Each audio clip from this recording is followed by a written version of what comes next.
Bonjour à toutes et à tous et bienvenue sur la chaîne de Patmol Collection. Avant de commencer cette présentation, j'espère que vous aurez passé de bonnes vacances. J'espère que vous aurez passé également une bonne rentrée, du coup. Pour ma part, j'ai pris 2 semaines de repos, mais logiquement, je continue les vidéos et je me mets au défi de faire une vidéo par semaine, si tout va bien, au minimum. Donc voilà pour ce qui est de l'introduction des informations. Donc sans plus attendre, passons au vif du sujet. Donc c'est une vidéo de présentation de la baguette de Severus Rogue en boîte personnage. Donc on est sur une boîte couleur orange. Alors le orange, j'ai vraiment pas compris pourquoi. Je pense que le noir ou le bleu nuit à la limite, en tout cas une palette foncée, aurait été peut-être mieux adapté. Cela dit, ce n'est pas grave. Hein. Donc on est sur une taille de 45 cm, ce qui est standard pour une boîte personnage. On a toujours l'étiquette argentée avec le nom Professeur Severus Snape, donc le nom original bien sûr. Recreation of the Famous Hand, reproduction de la célèbre baguette. Au dos de la boîte, on a le logo Harry Potter et la marque déposée TM Warner Bros Entertainment avec édition S14. Donc c'est un modèle, ce modèle-là de baguette a été fait, du moins refait, en 2014. Voilà. Pour ce qui est de l'intérieur, on a toujours cette mousse protectrice. Voilà. La baguette, bien évidemment. Mais aussi le petit médaillon. Alors le médaillon, c'est exclusif aux boîtes personnages.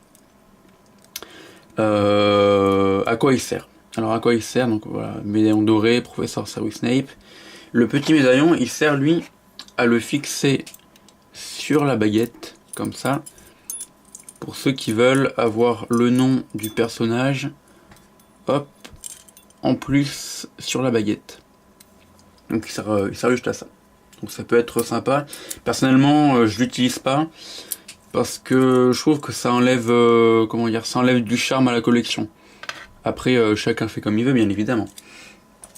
Mais je trouve ouais, que ça fait moins réaliste. Ça fait vraiment la baguette comme si elle avait été achetée comme ça. Et je sais qu'il y a pas mal de collectionneurs qui aiment bien faire des mises en scène comme si leur baguette venait de chez Ollivander directement et donc en conséquent pas mettre le nom du possesseur. Mais voilà, je connais des gens qui aiment bien mettre le médaillon. Donc la boîte, la boîte est dans une petite... la boîte, qu'est-ce que je raconte? La baguette est dans un logement solide, donc rigide, avec une fine couche de velours. Voilà. Et en ce qui concerne maintenant la baguette, passons au vif du sujet. Pour ce qui est de l'aspect, je fais la mise au point. Pour ce qui est de l'aspect, on a une lame très simple. Je pense pas qu'on puisse faire plus simple, hein, honnêtement. Elle est lisse, noire bien évidemment. On a ici l'inscription S14 avec Warner Bros. Comme ceci. Voilà. Et voilà, c'est une lame très très simple. On peut voir qu'elle est assez grosse de diamètre, assez épaisse. En ce qui concerne le bout, c'est un bout plat, vraiment plat. Attendez, je fasse la mise au point. Voilà. Pour ce qui est du manche, alors le manche, c'est vraiment ce qui m'a plu, parce que malgré que la baguette soit simple, le manche en reste pas simple. Le manche est compliqué, on va dire. Pour moi, il est en 2 parties, grâce au petit anneau qui les sépare. Voilà, donc la première partie, comme vous pouvez le voir, c'est une copie de la deuxième, de la seconde.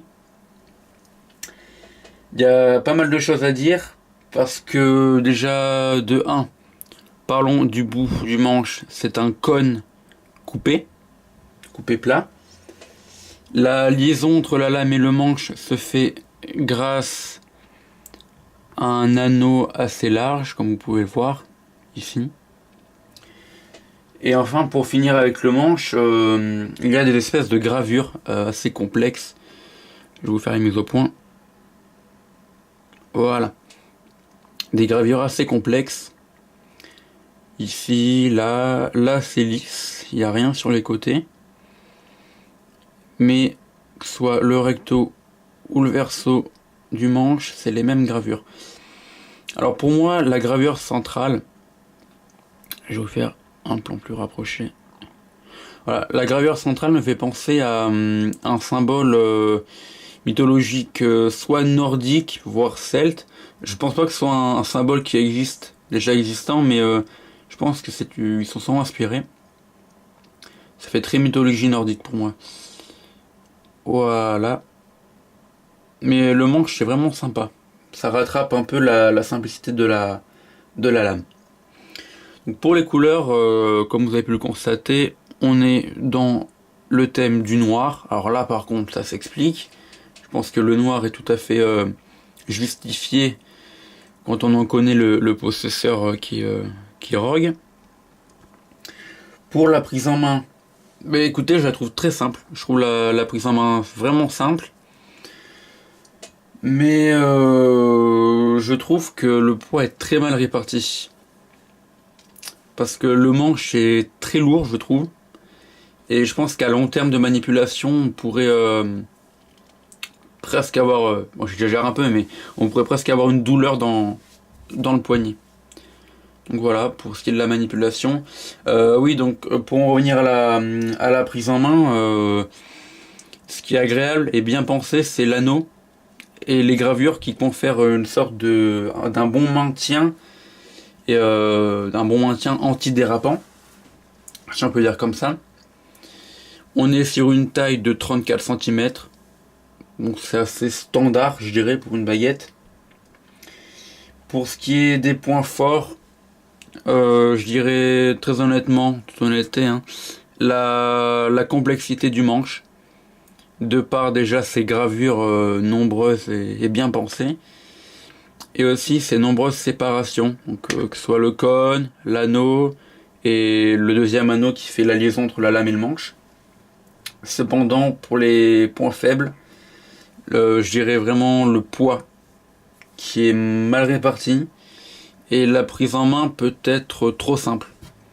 Comme pour faire la comparaison, sur la baguette de Voldemort, la prise en main est bien pensée. On a cette poignée osseuse pour mettre les doigts et pour s'assurer un bon maintien. Et là, on a que l'anneau et les gravures, même si elles sont pas faites pour ça, je pense. Mais c'est assez simple. Et j'ai peut-être oublié un point fort, c'est la taille, qui est correcte, ni trop grande, ni trop petite. Voilà, donc c'est à peu près ce qu'il y a à dire pour cette baguette.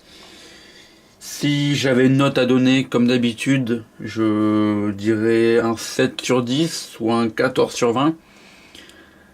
Parce que ce qui a fait beaucoup de points, je dirais, enfin beaucoup de points, c'est le manche. Pour moi, il est unique en son genre. Mais ce qui a enlevé pas mal de points, disons, le restant, c'est la lame qui est trop simple et la prise en main et le poids. Pour moi, c'est pas du tout ça. Voilà. Donc j'espère que cette vidéo vous a plu. N'hésitez pas à mettre un petit pouce en l'air, à vous abonner à la chaîne, pourquoi pas, si l'envie vous en dit, et de me mettre en commentaire ce que vous avez pensé de la vidéo, et si vous voulez que je fasse d'autres vidéos sur des objets en particulier.